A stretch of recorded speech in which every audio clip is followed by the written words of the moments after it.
Yeah, hi. The SNP post-Brexit have done some research, or had research done for them, and there was a very sort of broad figures of 1 to 11 billion that it was going to cost the Scottish economy to be pulled out of Europe. I wonder if you could, they've done similar work to how much it would cost the Scottish economy if they got pulled out of the UK. Yeah, but it's not. It's not the argument, Al, is not the governance. I mean, it's about being pulled out of the single marketplace.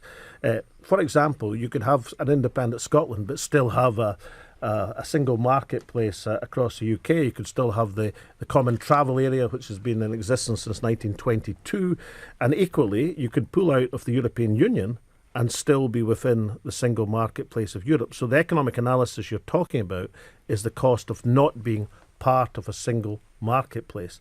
Now, our argument for independence has always wanted to have that single marketplace and that availability. The interesting thing is that the difficulty, you might say, well, okay, why does Theresa May, who was a Remainer, not say now, well, we're coming out of the European Union, but we're going to stay part of the single marketplace?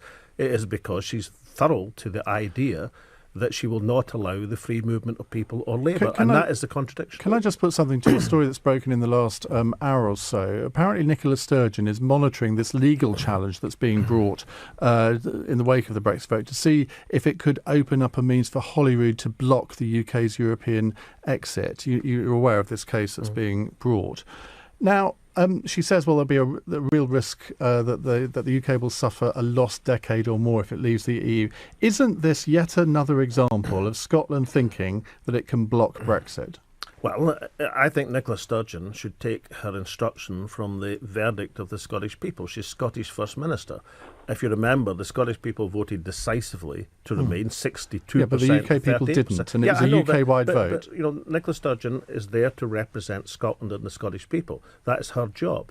Now, Theresa May can argue she's there to represent the whole of the UK. So do you think Scotland could block Brexit completely? I think Nicola Sturgeon will pursue every possible avenue to carry forward the wishes of the Scottish people. So you think this could happen, that Nicola Sturgeon could, in theory, block Brexit? Well, I think the stress is in theory, but I think Nicola... Would you like to see it happen? I hope and believe, and I've got every confidence that Nicola Sturgeon will leave no stone unturned in pursuing the wishes of the Scottish people. So basically you are telling me that you would like to see Scotland block Brexit? If Scotland could block Brexit, then I think Nicola Sturgeon should do that. Of course she should. And the other thing I think has been very clever... That's quite something to say, isn't it? That a politician should take her democratic instruction from her electorate. Of course it's not. This is exactly what a politician should do. The other thing I was going to say is that Nicola has been very astute in the last week or two by laying so much stress on the single marketplace. I mean, you've seen in the House of Commons the difficulty, fairly simple questions is causing the Prime Minister.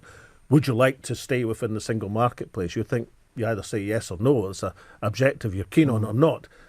She won't give a running commentary, as she puts it. No, quite understandably, nor would you. If you were in a negotiating position, you wouldn't give your negotiating position away, would you? But presumably you'd say the objective of our negotiation is to stay within the single market. No, I don't think you say it at all. You don't tell the people you're negotiating with anything that you don't need to. It's all a big secret. How long will it stay a secret then, Ian? Well, there is this... Will she tell the Conservative conference? You're a bit expert in these matters. Probably not. I don't think... I was talking to someone the other night about this, someone fairly senior, and I said, you've got no advantage in saying anything about this at all. Why would any of them give interviews on this? They've obviously got to report to Parliament, but that is about it. But they're not stopping giving interviews. Well, they probably ought to. The variety of Brexit ministers they probably ought to. Look, we're running out of things. time. I want to get Matthew in Cambridge in. Matthew, what's your question, please? Hi, good afternoon, Mr. Salmond. Do you think the pneumonia situation with Hillary Clinton has damaged her sort of advance to the White House? And, if it has, why do you think there's such a sort of trust issue between the American voter and Hillary on believing that this pneumonia is real? Because, I assume, as you know, a lot of Trump's followers are saying that it's, not, made up or exasperated or whatever. The answer to your question is not necessarily. I think there is an argument that despite the conventional wisdom that politicians must show no weakness, this might actually soften Hillary Clinton's image. I think there's an argument about that. I don't think it's been particularly well handled by her staff. As to why there's such a lack of trust, I don't actually know the answer to that. But I think perhaps it's the longevity. I mean, she's been in American public life for 35 years.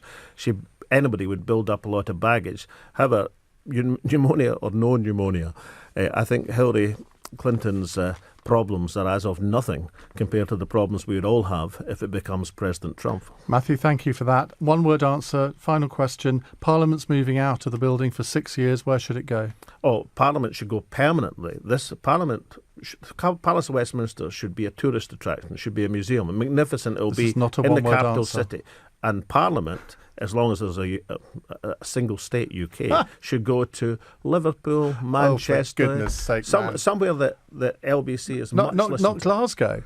Well, would that be the deal? If it could go to Glasgow, you'd stay in the UK? Well, I'll tell you what, if you cancel Hinkley Point, cancel HS2, cancel the renovation of the Palace of Westminster, give Scotland all of that dosh, then we'll talk about it, okay? Okay, maybe we'll cover that next week. Alex Salmond, thank you very much. We'll see you next week, same time, same place. This is LBC. I'm Ian Dale. It's 4:35 and Rupert Bartia has the news headlines.